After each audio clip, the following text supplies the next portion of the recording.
Hi guys, good morning. At tayo po ngayon ay magtitimpla po tayo ng isang sachet ng ating barley in a glass of water. So, ganito po siya, no? Ganito lang po siya kalaki ang glass na ating gamitin. So, yan po. Tapos, ang pag-take po nito is 30 minutes before taking your meal like breakfast, lunch, and dinner.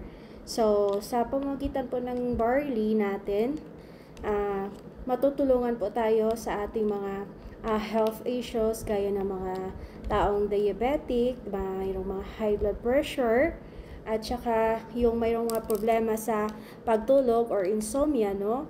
So, ito lang po, susubukan po natin, wala na po mawawala kung susubukan po natin ang ating amazing pure organic barley, and watch later with my video by taking this amazing pure organic barley.